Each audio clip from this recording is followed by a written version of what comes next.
95-ന് pure muslin മെറ്റീരിയലിൽ വരുന്ന ഒരു കുർത്തിയുടെ കളക്ഷൻ ആണ് കാണിക്കുന്നത്. അംഗ്രഹ പാറ്റേൺ ആണ് വരുന്നത്. നല്ല ഒരു കോളർ നെക്കാണ് വന്നിരിക്കുന്നത് കേട്ടോ. ഈ ടൈപ്പ് കോളർ സൈഡ് സ്ലിറ്റ് ആയിട്ട് കുറെ കസ്റ്റമേഴ്സ് യൂസ് ചെയ്യാറുണ്ട്.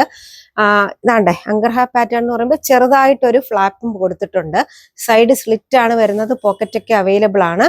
നമുക്ക് വാഷ് ചെയ്ത് യൂസ് ചെയ്താൽ ഈ പ്രിന്റ് ഒന്നും പോകത്തില്ല. അത്ര നല്ല മെറ്റീരിയൽ ആണ്. പ്യുവർ മസ്ലിനാണ് വരുന്നത്. നല്ല ചിക്കു കളറിൽ യെല്ലോയും ആഷും എല്ലാം കൂടെ ചേർന്ന് വരുന്നതാണ്. എന്നിട്ട് അംഗ്രഹ പാറ്റേണിന്റെ അതിൽ ഫുള്ളായിട്ട് ചെറിയ ലേസ് വർക്കും പോയിട്ടുണ്ട്. സ്ലീവിന്റെ എൻഡിലും ആ ലേസ് വർക്ക് ചെറുതായിട്ട് പോയിട്ടുണ്ട് കേട്ടോ. നല്ല ഔട്ട്ഫിറ്റ് നൽകുന്ന കുർത്തിയാണ്. നല്ല റോസും ഡാർക്ക് പീച്ചും കൂടെ ചേർന്ന് വരുന്ന ഒരു കളറാണ് കേട്ടോ. ദാണ്ട നെക്ക് നോക്കിക്കേ, കോളർ നെക്കാണ് വന്നിരിക്കുന്നത്. ദാണ്ട അംഗ്രഹ പാറ്റേൺ ഇങ്ങനെയാണ് വരുന്നത്. നല്ല മെറ്റീരിയൽ ആണ്. നമുക്ക് അയൺ ചെയ്യാതെ വേണമെങ്കിൽ യൂസ് ചെയ്യാന്നുള്ളതാണ് ഇതിന്റെ ഒരു പ്രത്യേകത കേട്ടോ. പ്യുവർ മസിലിലാണ് വരുന്നത്. മീഡിയം തൊട്ട് 3XL സൈസ് വരെ അവൈലബിൾ ആണ്. റേറ്റ് വരുന്നത് 795.